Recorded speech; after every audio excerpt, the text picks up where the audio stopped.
이광재의 끝내주는 인터뷰 시작하겠습니다. 오늘은 국정기획에서 활약을 많이 하신 우리 정창수 나라살림연구소 소장님과 이광재 전 나라살림연구소 부소장님과 이야기 나눠보겠습니다. 안녕하세요. 네, 안녕하세요. 자, 오늘은 이 기획재정부가 생겼다는 이제 새로운 뉴스인데요. 그간에 컨트롤 타워를 했던 우리 기획재정부가 재정경제부와 기획예산처로 갈라진다. 내년부터. 이걸 우리가 어떻게 봐야 되죠? 뭐 이제 원래 우리가 그 정부 접촉 개편 얘기하면 검찰 문제랑 이제 기재부 문제 항상 있었는데 검찰 문제는 뭐 어찌됐든 간에 기정사실화 돼 있었는데 기재부는 약간 설왕설래하다가 이번에 내년 1월 2일자로 개편하는 것으로 이제 발표를 했습니다. 이 기재부가 다시 역사 속으로 사라진 겁니다. 그죠? 네. 이게 앞으로 보면 이제 국내 금융하고 국제 금융하고 이건 어떻게 분리되는 건가요? 뭐 국내금융 정책 부분은 이제 저 기재부로 이제 오게 되고 그 감독 부분은 이제 그 금융감 감독위원회하고 합쳐져 가지고 금감원이 되는 그런 걸로 가고 있는 것 같습니다. 이 기획예산처가 이제 국무총리 소속으로 가게 되는데 이렇게 되면 예산처가 총리를 산하로 가게 되면 총리가 직접 나라 국간을 강력한 총리가 되는 건데 뭐 어떻게 생각하세요? 그동안 이제 사실은 기재부를 통제할 수 있는 권력이 없다. 이 나라가 기재부의 나라냐 이제 이런 얘기가 들을 정도로 시종일관 기재부. 네, 했었는데요. 이제 역할이 나눠지게 되고 그리고 그것이 총리실 산하에 가게 되면 꼭 국무총리라기보다는 행정부 수반, 뭐 대통령실이든 국무총리실이든 또는 심지어 국회까지를 포함해서 예산의 편성과 운영에 대한 다양한 의견들이 좀 개입될 가능성이 높아지지 않을까 뭐 그런 기대는 할 수 있을 것 같습니다. 이번 특이한 거는 이제 이번에 그 기계선처 장관을 저희 국무위원으로 보임을 했어요. 장관급을 한 거네. 네, 장관급인데 국무조정실장은 국무위원이 아니잖아요. 그러니까 근데 기계산처 장관은 그 국무위원으로 보임했기 때문에 사실은 총리실의 장관이라기보다는 장관인데 그 개편을 이제 행정부의 그냥 장관이다 이렇게 봐야 되겠네, 그죠? 네. 그러면 경제 컨트롤 타워가 이 재경부와 예상처 각기 약계 그 핵심 기능을 갖고 있는데 이거를 좀 더 컨트롤 타워가 흐트러지지 않도록 하는 건 어떤 방법이 있을까요? 결국은 이 예전에는 한 군데 뭘 한다고 또 문제가 또 해결되는 게 더 심해졌잖아요. 네. 재정경제원 네네. 시절에 보면 그렇기 때문에 결국은 대통령실을 중심으로 해서 정책 조정 기능을 어떻게 수행하는가 이게 핵심일 것 같습니다. 이제 주제를 좀 바꿔보겠습니다. 지난 우리 11월 이재명 대통령이 취임 100일을 맞이했는데 이 100일 동안의 경제 성적표는 어떻게 보세요? 일단 수 미양가 이러면 우 이상은 하지 않나 싶습니다. 우리 굉장히 저는 그냥 절대수? 저는 그냥 우 이상은 아니고 우 정도 되는 것 같습니다. 왜 이렇게 점수를 박하게 줍니까?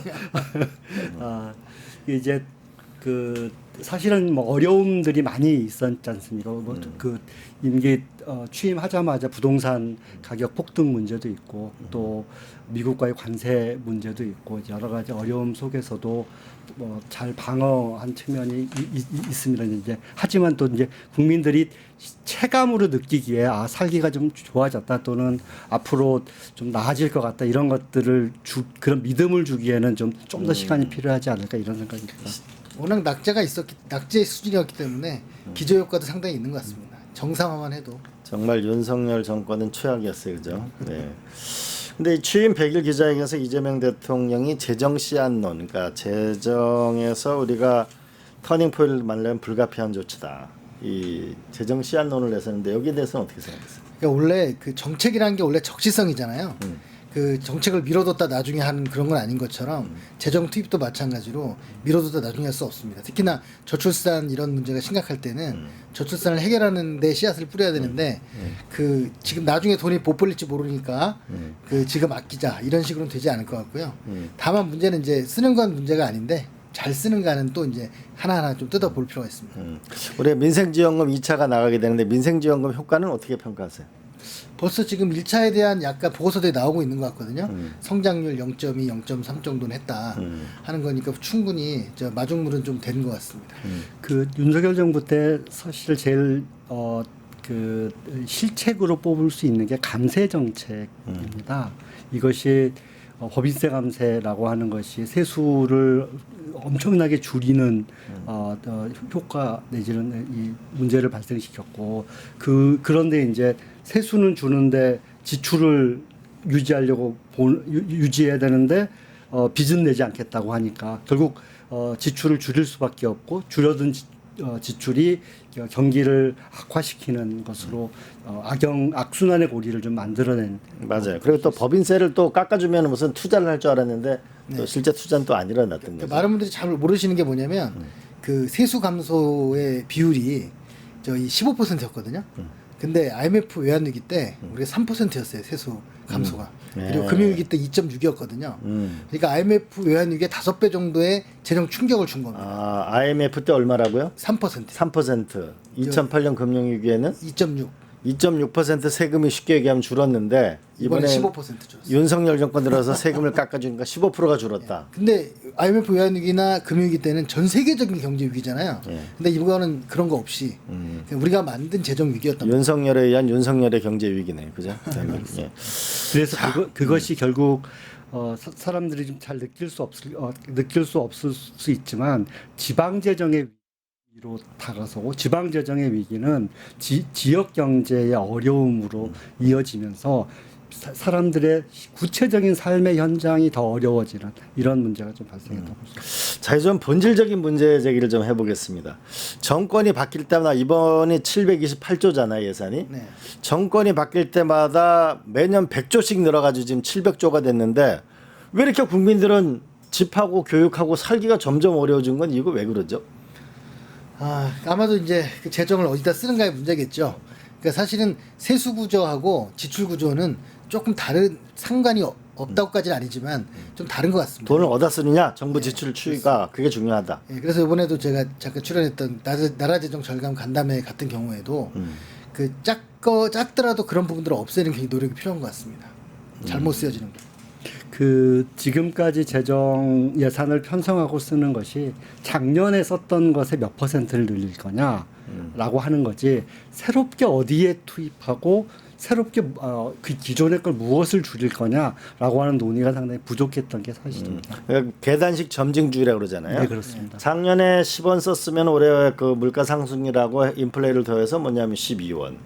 뭐 이렇게 해왔는데 그래서 제로 베이스 예산 좀 과거 전두환 때 한 번 했었고 노무현 대통령 때 한 번 했었고 그럼 20년 만에 쉽게 비유를 하자면은 전두환 때가 만약에 GDP로 보면 초등학생이었다면 노무현 대통령 때가 뭐 한 고등학생 정도 된다면 지금 이제 대학교를 졸업했으면 돈을 쓰는 구조가 달라지듯이 네. 뭔가 이 집과 이 문제 때문에 이렇게 고통스러우면 돈 쓰는 구조를 달라지는 제로 베이스 예산을 가야 되는 거 아닌가요? 네, 맞습니다. 그런데 지금까지 그렇게 못하고 이제 점증주의적으로 조금씩 변화하면서 했던 거고요. 그 가장 핵심이 제가 볼 때는 기재부 문제가 있었던 것 같아요. 기재부가 모든 걸 다 하려고 하다 보니까 아무것도 못하는 상황이었던 거죠. 그래서 이번에 조직 개편이 좀 성공하길 바랍니다. 이번에 이제 국정기획위원회 활동을 하셨잖아요. 근데 제가 제일 이해가 안 되는 거는 의료보험 제도는 우리가 전 세계 최강의 제도를 만들었잖아요. 네. 그렇다면은 우리가 교육이 중요한데 초중고등학교 예산이 한 70조, 대학교 한 100조 정도 되는데 사교육비는 1년에 40조고 학교 밖에 아이들은 계속 늘어나고 그럼 뭔가 이게 지금 교육 예산에 뭔가 문제가 있는 거 아닌가요? 그 문제는 우리 정창수 소장이 교육계로부터 엄청난 이 반대에 부딪히면서 지금 돌파하려고 하고 있는 소신을 발언을 해보시죠. 그러니까 이제 원래 교육 예산이 71년에 교육재정 교부금이 생기면서 안정적으로 확보가 됐거든요. 71년 교육재정 그 내용이 뭐죠? 그러니까 국세의 20.8% 정도를 무조건 교육에 쓴다. 국세의 20.8%를 의무적으로 교육에 예산 넣는다. 그래서 우리나라 놀라운 것이 뭐냐면 이 후진국이었잖아요. 후진국인데 교육 예산을 국방 예산보다 특히 우리나라는 국방이 첨예한 문제인데 항상 교육 예산이 많았습니다. 국방부는 대략 예산이 얼마나 됩니까? 그 지금도 한 70조 정도 되는데 지금 저 교육 예산이 100조예요. 초중고만. 그러니까 그게 71년부터 계속되어 온 상황이고요. 그리고 의무교육을 계속 제대로 시행했던 거고 그래서 우리나라가 우수한 인력을 만들어서 지금 이렇게 선진국이 됐다. 제조업도 잘 육성했다 그런 건데 잘했습니다. 잘했는데 문제는 그때 당시에 우리나라 학령 인구는 국민의 40%였어요. 그 저 돈을 20% 썼는데 부족했죠 그때는. 그래도. 근데 지금은 학령 인구가 10%입니다. 근데 20% 쓰는 거죠. 그래서 꼭 돈을 많이 쓰니까 문제라고는 할 수 없고 이제 교육이 초중고가 있는 게 아니라 0세부터 평생교까지 가는 거라서 그것까지 만약에 교육계가 감당한다면 그 돈을 쓰는 게 좋지만 감당 안 하고 계속 초중고만 한다고 한다면 개편을 해야 된다 이렇게 생각합니다. 맞아요. 그 보니까 보육 지금 저출생면 보육이 중요한데 보니까 유럽 같은 경우에는 보육교사가 임금이 굉장히 높더라고요. 네네. 학력도 높고. 그러니까 차라리 그 예산을 보육 예산까지를 전체 같이 쓸 수 있게 하든지 아니면 핀란드 같은 경우는 한 반에 선생님이 2명도 들어가잖아요. 뭔가 이게 교육의 혁신이 필요하지 않나요? 예. 그 특히 이제 교육 같은 경우에는 폐쇄성을 극복하는 문제가 굉장히 중요합니다. 그러니까 학교에서 교장 선생님이 주도해서 교사들과 학생들을 위해서 쓰는 예산이 아니라 결국 지역의 학부모들과 지역 사회와 함께 있는 것이고 그리고 이를테면 학생들이 학교 교과를 시간을 마치고 나면 방과 후에는 여러 가지 다른 활동을 할 수 있고 또 지역 주민들과 함께 할 수 있는 일들이 있는데 그런 것들을 학교라는 공간을 중심으로 함께 만들어 나가려고 하는 것이 사실은 교육 예산을 잘 쓰는 방법이 아닐까 하는 생각입니다. 그래서 이번에 국정기획위원회에서 그 안에 공개되지 않았지만 아주 처음에 한 논쟁이 뭐였냐면 교육자치와 그 지방자치를 합하자 이거가 논의가 본격화됐어요. 네. 그런데 이제 물론 격렬한 반발이 있었지만 상당 부분의 국회의원들이나 관료들이 이 합치는 쪽으로 동조를 해서 충격을 받았습니다. 교육계에서. 교육자치 지방자치를 합치는 게 좋겠다. 그 또 하나는 이 제가 보니까 학부모들 중에 가장 힘들어하는 게 영어 유치원, 영어에 대한 저건데 보통 30만 원, 40만 원 뭐 더 비싼 것도 있는데 그래서 이번에 미국 내에 거주하는 나라 국적별로 소득을 보니까 인도가 1등, 네. 뭐 한국이 상당히 미치. 그 왜냐하면 영어를 못한다. 그러면은 1년에 100조씩 쓰는데 이렇게 영어를 못하는 아이를 자꾸 만들어내면 그리고 1년에 한 달에 몇십만 원씩 과외비를 영어 과외비 이거 어떻게 해야 되는 거예요 도대체? 갑자기 물어보시면 그런데 이제 저는 그렇게 하지만 점점 나아지고 있는 건 사실입니다. 나아지고 있다. 예. 그런데 이게 결국 부모들이 영어를 못하면 자식들이 영어하기가 어렵고 선생님들이 영어를 못하면 학생들이 영어하기가 어렵죠. 그 영어 교육을 기존의 어떤 방식이 아니라 새로운 특히도 지금 이제 인터넷이시고 AI 시대이기 때문에 새로운 방법들을 찾아내는데 집중해야 되지 않을까 생각합니다. 뭐 꼭 영어뿐만 아니라 그 조기 교육은 굉장히 중요합니다. 그래서 그 뭐 해크먼이라고 하는 그 노벨 경제학상 받으신 분도 보육계 예산을 투자하면 18배 경제 효과가 있다 하는 걸 얘기도 하고 홍콩대 김현철 교수도 5세 이전의 교육이 맞아요. 효과가 나중에 크다. 남녀 7세 부동석인데 그 부동석 되기 전에 5세 이전에 집중적으로 해야 된다. 또 하나는 주택 문제인데요. 그 싱가포르는 어쨌든 국민주택으로 해가지고 80% 이상 집 걱정이 없이 살잖아요. 우린 거의 집에 인생의 저장 잡힌 건데 1년에 우리가 일반 회계에서는 주택에 어느 정도 예산을 써요? 한 40조 정도 씁니다. 1년에. 근데 이제 우리나라 좀 특이한 게 있는데요. 이 주택 예산을 복지 예산에 포함시켰어요. 근데 문제는 그 주택 예산의 대부분이 융자 예산입니다. 집 짓는 데 쓰는 게 아닌 거? 예, 그 집을 지으라고 융자 주는데 그 융자가 대부분 민간이 가져가요. 그러니까 우리 맨날 정권 바뀔 때마다 뭐 공공임대주택 몇만 원 건설하겠다고 하잖아요. 근데 늘지 않잖아요, 재고가. 그 이유가 뭐냐면 공공임대주택을 건설하는 게 아니고 민간에다 돈을 줘서 부영 같은 회사만 이제 커지는 그런 거죠. 예, 크게 이제 이렇게 이제 임대주택, 공공주택이든 빌려주는 게 있고요. 근데 이제 그 예산이 이제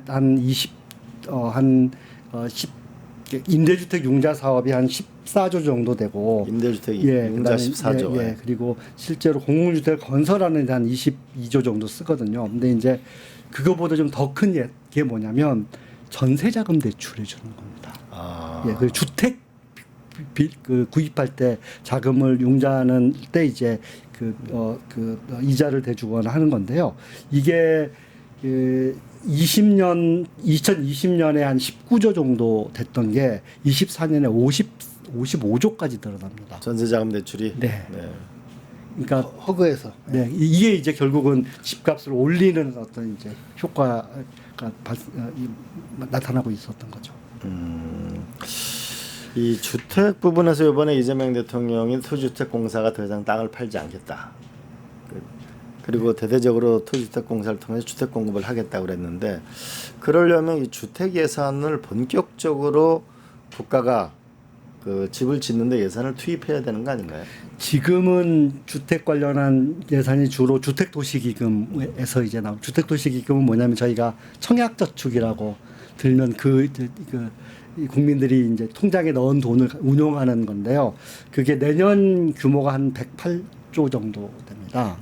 그런데 이건 이제 주택 구입을 하려고 하는 국민들 돈을 가지고 하는 건데 이거 가지고 좀 부족하고 저는 국민연금이나 퇴직연금이나 이런 좀 우리가 가지고 있는 국가가 가지고 있는 재원을 적극적으로 활용하는 방법을 좀 모색할 필요가 있다. 쉽게 얘기하면 주택도시기금은 사실 내가 청약을 내 돈이잖아요, 국민들. 네네. 그 돈이 아니고 국가가 적극적으로 재정을 투입해가지고 좋은 아파트를 지어라 라고 하는데 그러면 그 돈을 국민연금이라는 돈이 있으니까 그거를 좀 최대한 활용하게 되면 결국 주택 공급을 늘릴 수 있지 않겠냐 이런 얘기시죠 지금? 네, 그렇습니다. 그러니까 그걸 허는 게 아니라 그걸 빌려서 쓴다고 생각하면 그 투자해서 다시 돌려준다고 생각하면 저는 충분히 논리적으로 맞다고 봅니다. 우리가 지금 국민연금 뭐 이게 기금이 우리나라가 얼마나 가지고 있어요? 지금 1269조. 올 7월 기준으로 이제 1269조니까요. 그 계속 늘고 있습니다. 아직도. 그렇기 때문에 이 돈을 만약에 정말 그 아주 재무적으로 투자하지 않고 정말 은행에 넣어놓는 수준으로만 유지를 한다면 미래가 굉장히 좀 암울해질 수 있다고 생각합니다. GDP가 지금 2,700~800조밖에 안 되는데 빨리 이걸 더 굴려서 더 수익률을 높여서 우리 부를 증대시키는 게 필요하다고 생각합니다. 쉽게 얘기하면 이런 거네요. 국민연금을 보다 우리가 국민들이 필요한 주택 부분에 과감한 투자 재원으로 쓰고 집도 마련하게 해주고 좀 안심하게 살 수 있게 하고 국민연금의 수익률을 일단 높이자 이런 거네요, 그죠? 예, 그렇습니다. 뭐 주택뿐만 아니라 이 국부 펀드화를 해야 한다고 생각하는데요. 우리나라 지금 KIC 투자공사의 투자 패턴, 투자 성향을 보면 거의 뭐 그 보수적, 그러니까 뭐라고 해야 되죠? 보신주의적인 투자를 하고 있습니다. 물론 이제 국회에서 이걸 심사를 할 때도 평가를 할 때도 조금이라도 이 투자 수익률이 떨어지면 이제 공격이 들어가니까 안정적인 자산에만 투자하고 있는 주로 채권이라든지 주식 투자만 하고 있는데 이미 싱가포르나 사우디아라비아 같은 경우를 보면 적극적인 기업 투자나 국내 산업을 육성하는데 투자하는 방향으로 지금 펀드를 운영하고 있습니다. 우리나라 저기 이재명 대통령의 150조의 국민 성장 펀드 이건 돈을 어디서 만들죠? 일단 뭐 금융을 활용한다는 게 지금 가장 큰 거고요. 정부 재정은 아직은 지금 뭐 대규모로 투입은 지금 안 되고 있는 상황입니다. 근데 지금 보면 이 적자가 이제 지금 현재 세수가 부족해가지고 이걸 어떻게 헤쳐나갈지 지금 계획은 무성한데 전 가장 걱정되는 게 이번에 아까 감세가 문제라고 했는데 이번에 세제 개편안이 감세 한 반 정도 원상복귀하는 거거든요. 근데 또 국회에서 혹시나 국회의원들이 각종 이해 집단에 밀려가지고 하나씩 헐어내면 원상복귀 절대 안 될 것 같다는 생각이 좀 듭니다. 그다음에 이제 우리가 오늘 주식시장이 3,400을 넘었잖아요. 그 노무현 대통령 때 보면 연기금 주식 투자가 주식시장으로 들어가면서 700포인트가 되면서 그 2,000포인트로 끝났거든요. 네. 그럼 퇴직연금 이런 게 거의 뭐 1.1%에서 2%밖에 안 되는데 지금 한 500조를 넘어가잖아요. 예. 퇴직연금을 먼저 좀 안정적 기금처럼 만들고 미국의 401k처럼 하면은 주식시장을 좀 활성화도 되고 내가 그 돈도 꼭 부동산이 아니고 주식에서도 벌 수 있고 그런 나라가 되진 않나요? 그렇죠. 이제 퇴직연금이 아직 근데 성숙도가 더 올라갈 것 같거든요. 아직 지금 이 OECD 평균이 한 뭐 70% 정도 되는데 우리가 지금 25% 정도 되니까 그래서 이제 올라가는 거에 맞춰서 투자를 좀 더 적극적으로 수행을 하면 이 규모도 더 커질 것 같습니다. 지금 이제 저희가 퇴직연금 제도가 이제 도입이 됐는데 어떻게 하는 거냐면 아직 이제 의무화까지는 안 가고 있습니다. 특히 이제 영세한 사업장 같은 경우에는 퇴직금을 따로 적립하는 게 기업 활동에 부담이 되기 때문에 이제 있는데 저는 반드시 좀 의무화해야 한다고 보고요. 그다음에 그렇게 되면 이제 어떻게 되냐면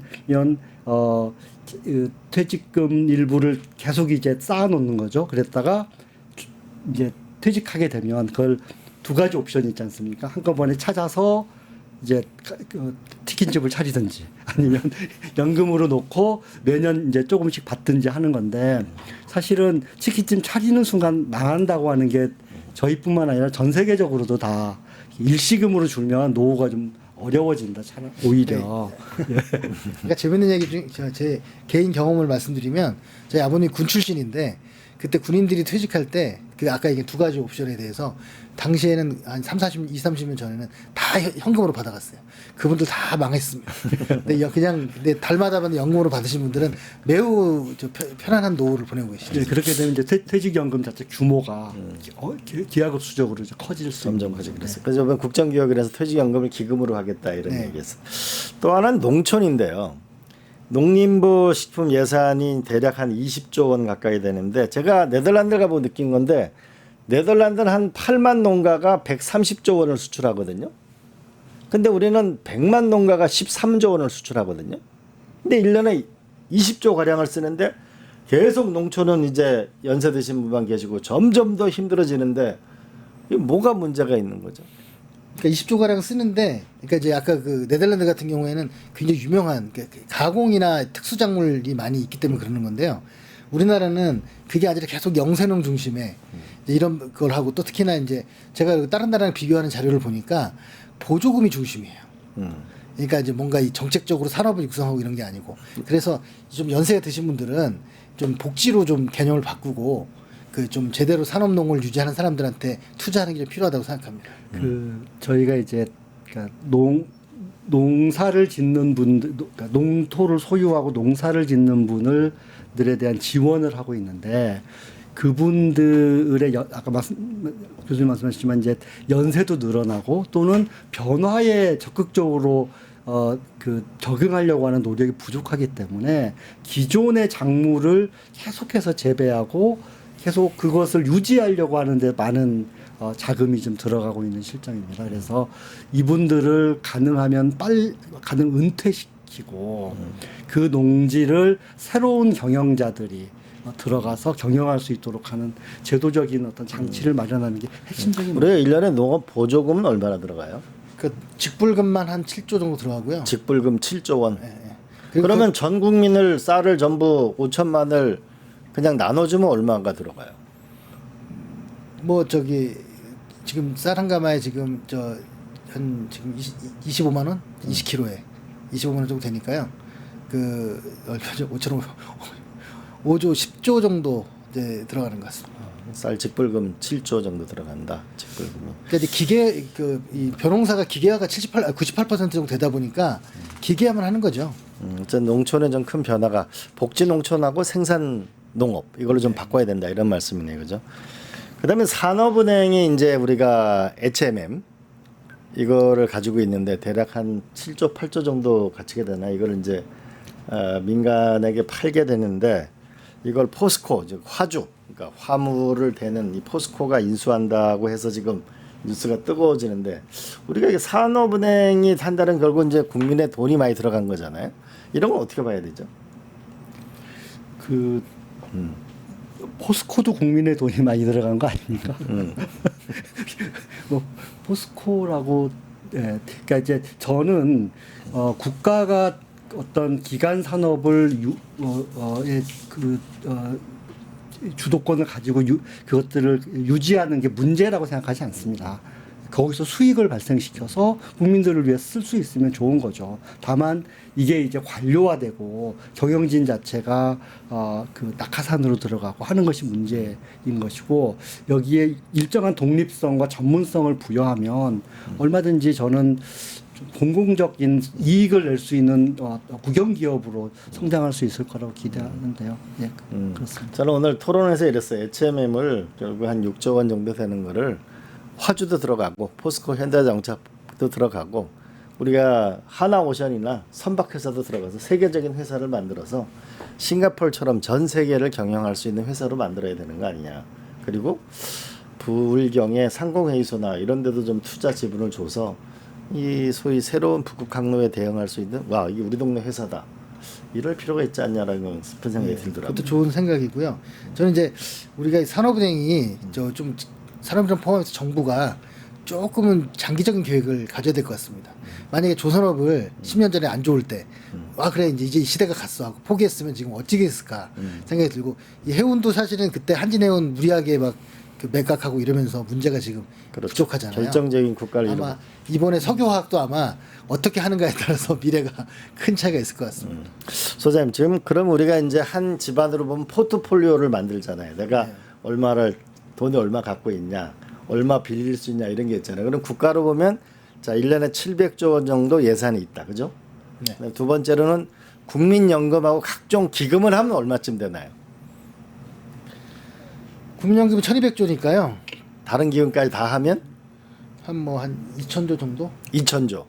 또 재산이 또 있죠. 땅 같은 거. 2천조가 있고 그다음에 군부대 땅, 뭐 산림청 땅 이런 게 있잖아요. 근데 제가 국회의원하고 이걸 해보니까 이 토지 장부로만 존재하지 이게 어디에 있는지도 잘 모르거든요. 그래서 국민 자산청이 필요한 거 아닐까. 이 700조를 보고 국민연금 등 2천조를 잘 보고 그다음에 아마 국가가 갖고 있는 땅이나 건물들을 종합적으로 해서 유치원이 많이 필요하면 유치원 부분에 교육부 땅이 아니라도 국방부 땅으로도 쓸 수 있고 이렇게 해야 뭐냐면 집 문제나 교육 문제를 좀 획기적으로 해결할 수 있는 거 아닌가요? 예, 이제 옛날하고 달라서 이제 다 전산화되기 때문에 충분히 전체 통제 가능하다고 생각합니다. 옛날에 그게 안 되니까 그냥 다 따로따로 관리했던 건데 지금은 옛날 흐름으로 온 것 같고요. 지금 보면은 자기들도 그 담당하는 부서의 공무원들도 자기 땅이 어딘지 잘 몰라요. 서류상으로만 아는 거죠. 네. 그 저희가 이제 저희 연구소에서 인제군에 있는 인제군. 인제군의 그 미군이 주둔하던 주둔지를 개발하는 이제 어떻게 개발할 건지 연구를 인제군하고 좀 진행하려고 하는데요. 국방부 소유의 부지가 몇십 년째 아무도 사용하지 않는데 이제 남아 있는 거죠. 국방부도 관심이 없고 그 지자체도 자기 땅이 아니니까 관심이 없고 하지만 그것의 활용도라고 하는 건 엄청나게 높은데 그렇죠. 이런 게 이제 꼭 국방부 부지뿐만 아니라 모든 곳에서 있어서 특히나 이제 토지와 관련한 부분들은 국가적인 차원에서 중앙정부뿐만 아니라 지방자치단체랑 적극적인 활용 방안을 찾고 특히 이제 토지는 이게 전부 다 그 이 규제들이 묶여 있습니다. 산림청, 뭐 군사시설, 환경부 뭐 다 묶여 있는데 이것을 좀 잘 해결하면서 활용 방안을 찾을 수 있다고 하면 많은 부가가치 또는 그 지역 경제를 살릴 수 있는 방안들을 많이. 저는 군부대 보면 파주 LCD 공장은 군부대가 평지니까 쉽게 지었고요. 우리 부산 수영만도 비행장이었기 때문에 오늘날 센텀시티가 나온 거잖아요. 그러니까 군부대를 좀 효과적으로 사용할 수 있도록 또 군에도 인센티브를 주고 광주군공항 문제도 마찬가지잖아요. 그죠? 그래서 군부대 땅을 효과적으로 쓰는 거. 또 하나는 산림청 보면은 1월 며칠 날 그러면 쫙 하면은 휴양림이 다 바로 예약이 끝나는데 산림청 예산으로만 하니까 집을 몇 채 못 짓잖아요. 차라리 이런 걸 군인 공제나 뭐 교원 공제 같은 데서 지으면은 훨씬 많은 걸 짓게 행복하게 살 수 있지 않을까요? 예, 맞습니다. 그래서 칸막이를 좀 낮추고 같이 공유할 수 있는 관리 시스템으로 가는 게 맞는 것 같습니다. 뭔가 국가의 포트폴리오 700조, 우리가 2천조 되는 연금, 그 다음에 국가 갖고 있는 전부 땅이나 행정재산을 한눈에 보고 국가의 목표를 특히 적겠죠. 일자리 만드는 거, 집 문제 해결하는 거, 보육교육 문제 해결하는 거, 노후연금, 그죠? 안심하고 사는 거, 그거라고 봐지는데 그런 면에서 다시 한번 이게 제로 베이스에서 우리 저 정창수 소장님은 어디 정부로 안 들어가나요? 힘을 좀 써주십시오. 네. 근데 그렇게 해서 한 출산율을 한 0.5만 높여도 국민연금 고갈 이런 얘기 나오지 않을 것 같습니다. 네. 그 저희가 이제 가지고 있는 그 이제 국유지 총 자산 가치가 한 600조 정도, 700조 이렇게 좀 이제 보이는데요. 더 될 수도 있는 지금 이제 장부가로만 보면 이게 그 자산이 있고 그 다음에 자금이 있지 않습니까? 국민연금 이렇게 하면 이 두 개를 합칠 수 있으면 개발 자금이 마련되는 것이기 네. 때문에 네. 많은 효과를 낼 수 있습니다. 좋습니다. 자, 돈을 어떻게 쓰느냐에 따라서 나라의 운명이 달릴 수 있는데 지역의 운명이 우리가 속초시장 한번 모셔보겠습니다. 나오셨나요? 김철수입니다. 여보세요? 네, 전 속초시장 김철수입니다. 아, 전 속초시장 김철수 시장님이시죠. 네. 요번에 보니까 강릉이 아주 그 물 때문에 곤란을 겪었는데 네. 똑같이 곤란을 겪은 속초시는 이 문제를 해결했단 말이에요. 어떻게 해결한 거죠? 예, 저희 속초시 제가 2018년도에 속초시장을 시작을 했는데요. 2018년 봄에도 저희 속초가 비가 오지 않아서 한 28일 동안 제한급수를 했습니다. 그래서 제가 시장 출마하면서 제일 공약으로 물 문제를 해결해야 되겠다고 시민들에게 약속을 했고요. 중앙정부 열심히 쫓아다녔습니다. 공무원들하고. 그래서 2019년부터 그 지하댐을 건설하는 사업, 또 지하 안방 간정하는 사업, 노관 교체하는 사업 3가지 사업을 동시에 시작을 해서 2011년도 11월경에 2021년 11월 15일 날 물 자립도시 완성을 선포하게 되었습니다. 물 자립도시. 야. 네. 그러니까 똑같은 옆에 그 태백산맥 옆에 동네 강릉시는 굉장히 어려움을 겪었는데 결국은 예산을 어디다 쓰느냐, 어떤 리더를 갖느냐 이게 중요하다는 걸 보여주는 것 같은데 어떻게 생각하세요? 예, 저도 그렇게 생각합니다. 그 자치단체장이라고 하면은 시민들의 먹는 물 문제 이게 어떤 일보다도 우선 해결돼야 된다고 생각을 하고 그런 확실한 철학과 신념을 가지고 시장을 한다고 하면 강릉 같은 사태가 일어나지 않았고 그 시장께서 선견지명이 있고 시민들의 목소리를 많이 들었다고 하면은 지금쯤 저희 속초시처럼 물에 대한 부족 현상은 물 부족에 대한 하소연을 하지 않고 속초처럼 지낼 수 있지 않았을까 하는 생각은 듭니다. 네, 감사합니다. 속초시장님 네, 고맙습니다. 네. 자, 우리 소장님. 이재명 대통령한테 이 재정 개혁을 해야 됩니다. 이렇게 해 주셔야 됩니다라고 딱 한마디로 얘기하신다면 뭐라고 말씀하십니까? 저는 일단은 세입과 세출이 있는데 지출구조 조정이 가장 핵심이라고 생각합니다. 지출 구조 조정 그러니까 돈을 어디다 쓸 건지. 그러니까 세금을 걷어서 늘리는 것도 중요한데 기존에 쓰는 돈이 이게 사실은 예산 낭비란 말 잘 요즘 안 쓰거든요. 혈세란 말도 안 쓰는데 방향이 어떻게 잘 돼 있는지 잘못됐느냐에 따라 낭비가 될 수 있는 거죠. 그래서 그걸 방향을 트는 것 이게 지출구조 조정이라고 생각합니다. 이재명 정부의 지출 구조 조정은 그러면 지출의 방향을 어디로 튼다 그러면 어디로 틀어야 합니까? 저는 현상을 유지하는 예산을 미래를 준비하는 예산으로 바꿔야 한다고 생각합니다. 예를 들면 뭐가 있죠? 예를 들면 저희가 그 개개인들에게 그 개개인의 그 이를테면 보조금을 많이 주는데요. 보조금들이 현상을 유지하는 보조금들이 많이 있습니다. 이 보조금을 좀 줄이고 그것을 미래를 위한 투자로 돌리려고 하는 노력들을 할 필요가 있습니다. 네. 오늘은 지금 그 나라살림연구소의 국정기획원에서 열심히 재경부와 논쟁을 했던 두 분을 모셨습니다. 우리 1년에 700조라는 돈을 씁니다. 그런데 결국은 돈을 어떻게 쓰느냐가 결국은 중요할 텐데요. 우리가 조금 전에 한 사례를 한번 보실까요? 우리가 순천 700조를 어디 써요? 하나는 돈을 잘 써야 되고 하나는 돈을 버는 정부가 됐으면 좋겠습니다. 한번 사례를 보도록 하겠습니다. 우리 그 순천만을 한번 보실까요? 순천만이 순천만 국제정원이 되기 전까지는 이 왼쪽 화면에 이런 곳이었습니다. 유치 후에는 순천이 전국은 물론이고 전 세계에 유명한 국가정원이 됐고 전 지자체가 이 국가정원을 만들기 위해서 노력하고 있습니다. 똑같은 돈을 쓰더라도 속초시장처럼 물 문제를 해결하는 사람, 우리가 순천처럼 잘 쓰는 게 필요합니다. 또 한편으로는 돈을 버는 미래를 만드는 재정 운영을 했으면 좋겠습니다. 보시면 이런 표가 있습니다. 인구 4천만인 캘리포니아가 인구 1억 2천만인 일본을 뛰어넘었습니다. 1억 2천만이 4조 달러인데 미국 캘리포니아 한 주가 4천만 명이 4조 1천억 달러입니다. 무려 3배 넘은 혁신성을 가지고 미국 경제가 도약을 했습니다. 우리 한국 캘리포니아 정도의 도약을 하게 된다면 우리가 5천만이니까 5조 달러잖아요.